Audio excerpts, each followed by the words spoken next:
अकीदे की इस्लाह की जरूरत है। हमारे यहाँ अकीदे की गड़बड़ी आ चुकी है।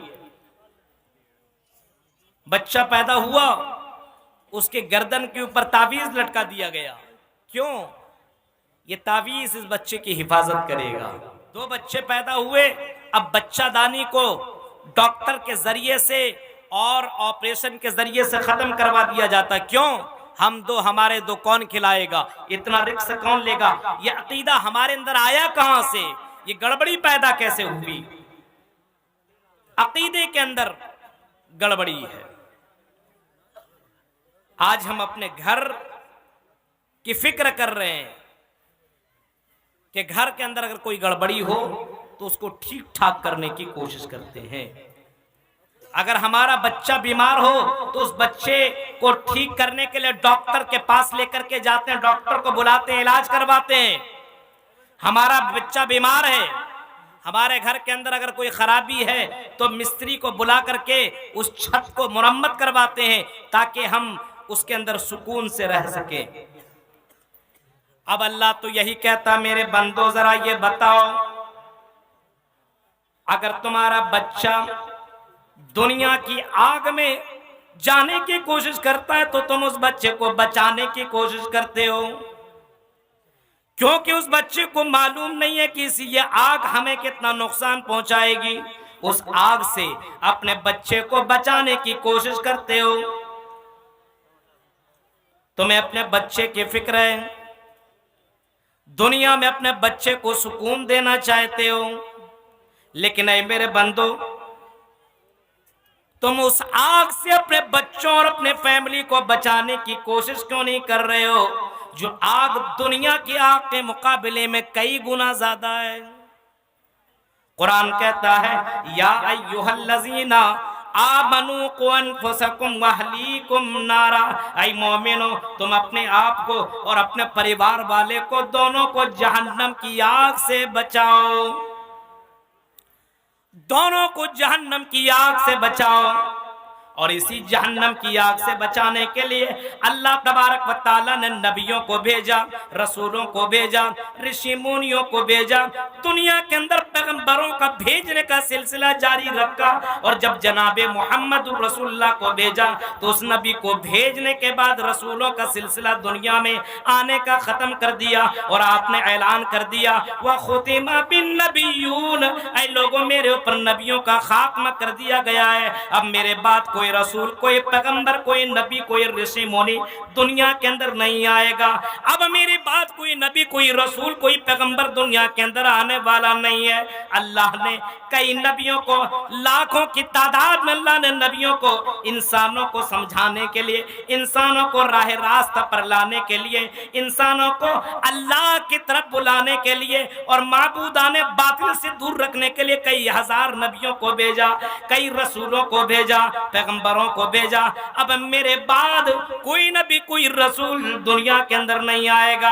और जब आपने मक्का के सरजमीन के अंदर बुराइयों को देखा, आपने अकीदे के अंदर गड़बड़ी पाई, आपने अपने नजर से देखा कि जिन लोगों को चाहिए था कि अल्लाह के सामने माथा टेके, जिनको चाहिए था कि अल्लाह के सामने सजदा करे, जिनको चाहिए था कि अपनी हाजत अल्लाह के सामने रखे, अपनी फरमाइश अल्लाह के सामने रखे, बेटा बेटी अल्लाह से मांगे, ये सारी चीजें अल्लाह के लिए होनी चाहिए थी। लेकिन अल्लाह के नबी अपने नजर से देख रहे हैं कि यही लोग कुफ्फारे मक्का अल्लाह को छोड़ करके 300 माबूदा ने बातिल बना रखे, 365 माबूद बना लिए और 365 और 360 मूर्तियों की इबादत भी कर रहे हैं, शजर व हजर की इबादत भी कर रहे हैं, शम्स व कमर की इबादत भी कर रहे हैं और उनके सामने अपने हाजतें बयान भी कर रहे हैं। नबी अकरम ने ऐसे मौके पे सबसे पहले आपने जो दर्स दिया, जो तालीम दी, जो आपने लोगों को बताया,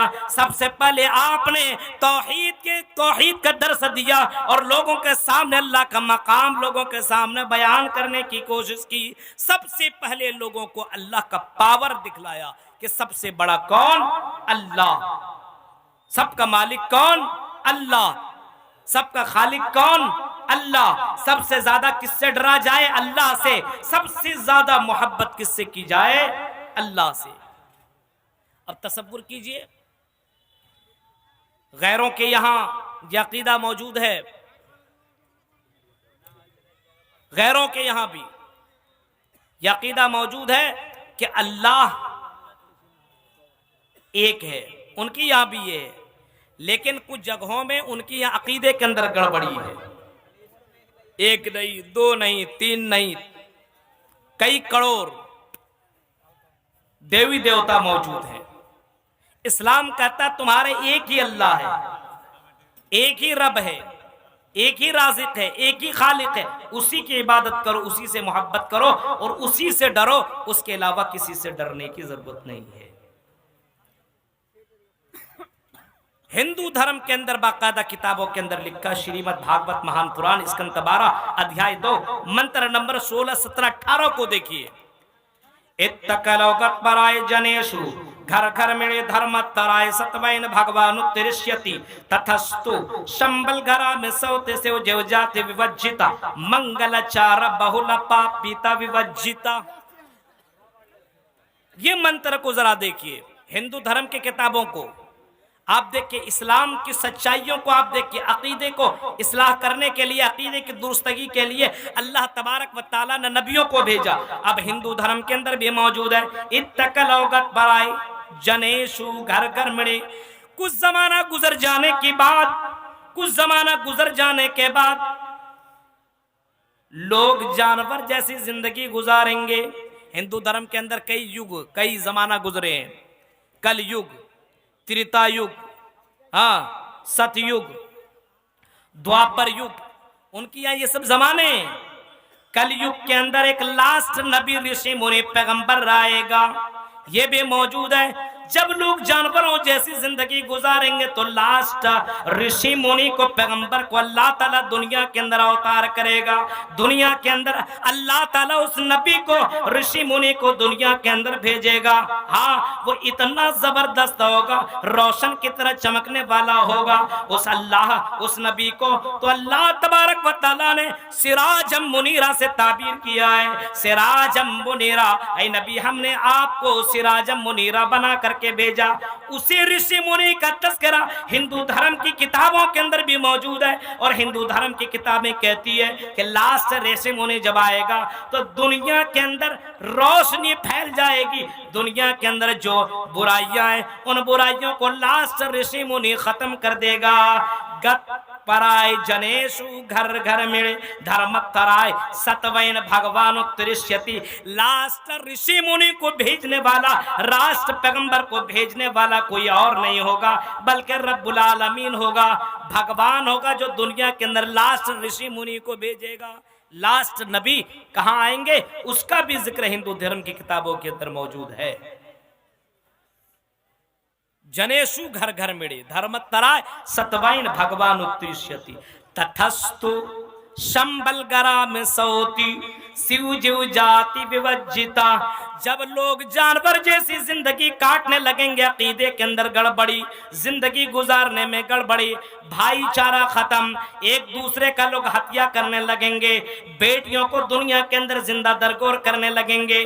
अगर आप किताबों का मुताला करेंगे तो वाकई लड़कियों का कोई मकाम और कोई वजूद दुनिया के अंदर नहीं था। मुहम्मदुर रसूलुल्लाह का जब अल्लाह तबारक व तआला ने दुनिया के अंदर नबी को भेजा, उस दौर के अंदर, जमाना जाहिलियत के अंदर, दुनिया के अंदर लड़कियों को रहने का कोई वजूद नहीं था।